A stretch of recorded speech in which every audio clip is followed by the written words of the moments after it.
Get on my head. Get on my head. Get on my head. Get on my head. Get on my head. Get on my head. Get on my head. Get on my head. Get on my head. Get on my head.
Hey viewers, good morning, welcome back to my channel Deepi's blog. তোমরা সবাই কেমন আছো?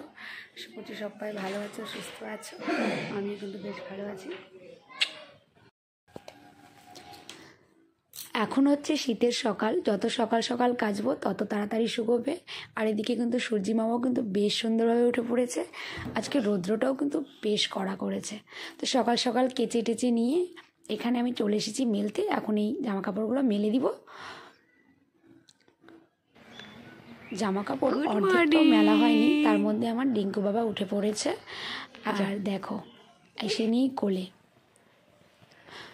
So এখন বাজে 10টা। তো এখন বাজে 10টা, আর কালকে রাত্রে ডিঙ্কা একটু দেরি করে ঘুমিয়েছিল, তো তার জন্য এক্ষুনি উঠলো ঘুম থেকে। এই 10টা বাজছে, লাস্ট টাইম এখন উঠলো। এখানে আমার আর ডিঙ্কার ব্রাশ নিয়ে নিয়েছি। আর আমি ব্রাশটা করিনি এই কারণেই যে ডিঙ্কা একা একা ব্রাশ করতে চায় না। তো আমি একটু ওয়েট করেছিলাম যে ও ঘুম থেকে উঠলে একসাথেই ব্রাশটা করব। তার আগে আমি কাজকর্মগুলো করছিলাম, তো তার মধ্যেই ডিঙ্কা উঠে পড়েছে। এখন আমি আর ডিঙ্কু মিলে একটু ব্রাশটা করে নেব। তো চলো যাই। ডিঙ্কাকে ব্রাশ করে জল খাইয়ে দিয়েছি আর ওকে বসিয়ে রেখেছি। বললাম যে তুই জলটা খেলি, এখন কিছুক্ষণ বস, তারপরে তোকে আমি ছাতু খাওয়াবো। তো বাকি জামা কাপড়গুলো মেলে নিচ্ছি, না হলে আমাদের বাড়িতে খুব ভাগ্য করে রৌদ্র পাওয়া যায়। এই রৌদ্রটা যদি চলে যায়, যে অর্ধেকটা জামা কাপড় শুকোবে, পরে কিন্তু তাও শুকোবে না। তো তার জন্যই আর কি তাড়াতাড়ি মেলে নিই, তারপরে ডিঙ্কাকে খাওয়াবো। আর এইদিকে দেখো আমাদের বাজারও চলে এসেছে।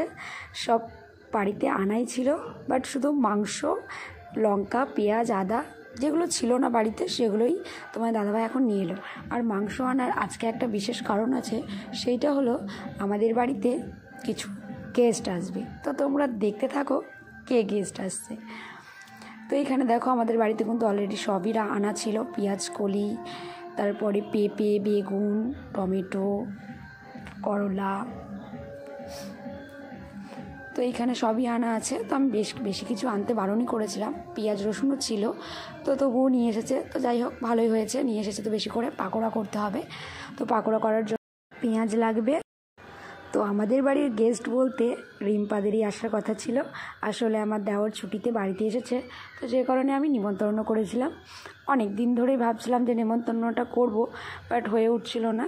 আজকে ফাইনালি ওদেরকে বলিয়েছিলাম আসার কথা। আর আমি রিম্পাকে একটু সকাল সকাল আসতে বলেছিলাম, কারণ পাকোড়া, মাংস ওর হাতে একটু বেশি টেস্টি হয় খেতে। তো সেই জন্য আমি ওকেই ডেকেছিলাম যে তুই তাড়াতাড়ি এসে রান্নাবান্নাটা করবি।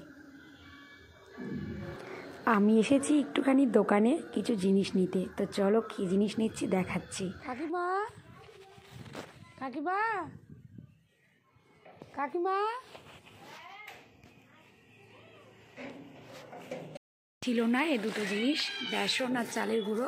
তো ওটা নিয়ে আসলাম, আমার 5 টাকা বেঁচে গেল। তো ওটা দিয়ে একটা কুরকুরির প্যাকেট। প্রথমেই করে নিচ্ছে ভাজাগুলো, কারণ ভাজাগুলো করে নিলে একটু এগিয়ে থাকবে। এখানে করলা ভাজা হচ্ছে, আর রিম্পা এখানে করছে পাকোড়ার জোগাড়। আমি কিন্তু রিম্পাকে বলার আগেই আমি ওকে আগেই বলে রেখেছিলাম যে আমাদের বাড়িতে যখন আসবি পাকোড়া করে খাওয়াবি। আর রূপও কিন্তু পাকোড়া খেতে খুব ভালোবাসে, আর আমি করতে পারি না জন্যই ওকে বেশি করে বলেছিলাম আর কি। তো যাই হোক, ও আমার কথাটা রেখেছে, পাকোড়াটা করছে। আর পাকোড়া খেতে কিন্তু সত্যি ওড়াতে আমাকে খুবই ভালো লাগে। তো এখানে পেঁয়াজ, লেবু, লঙ্কা, কর্নফ্লাওয়ার, ময়দা সব দিয়ে বেসন দিয়ে মেখে নিচ্ছে। আর মেখে নেওয়ার পরে তারপরে দিলাম হচ্ছে দুটো ডিম ফাটিয়ে দিলাম। আর অনেকগুলো পাকোড়া হবে, অনেকটা কিন্তু বানানো হয়েছে। তো চলো তোমরা দেখতে থাকো। ব্যাস, এবার মাখানো হয়ে গেছে। এবার মাংসর পিস একটা করে ধরবে আর একটা করে কড়াইতে ছাড়বে। এখানে কিন্তু তেলটাও গরম হয়ে গেছে। আর দেখো, এখন ছাড়া হবে।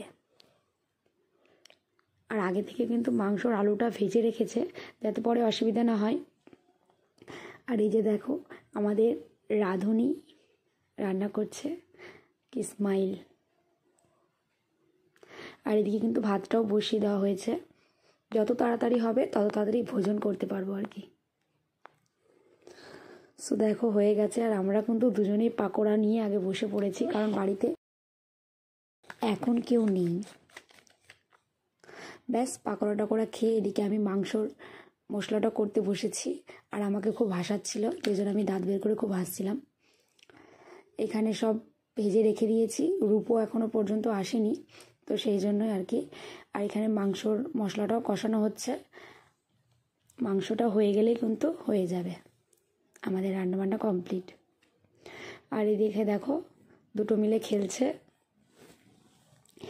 এখন ডিঙ্কা আর ঋষি দুজন মিলে গলা ধরে ধরে পাকোড়া খাচ্ছে। আসলে পাকোড়াটা ওদেরও ভালো লাগছে, কিন্তু খুব ঝাল। এখানে আমরা খেতে বসে পড়েছি। আসলে অনেকক্ষণ রান্নাবান্না হয়েছিল, কিন্তু রূপ আসছিল না জন্যই খেতে বসা হচ্ছিল না। এখানে আমার আর একটা দেওরও চলে এসেছে খেতে। তো খাওয়া দাওয়া শুরু। আর এই যে দেখো, আমার জুতো পরে চলে গেছিলো, আর কি লজ্জা, ভিডিও করছি তো। আসলে এটা আমার খুব লাজুক দেওর।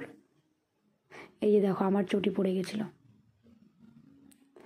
সো ব্যাস, খাওয়া দাওয়া কমপ্লিট করে একটু ঘুরোঘুরি।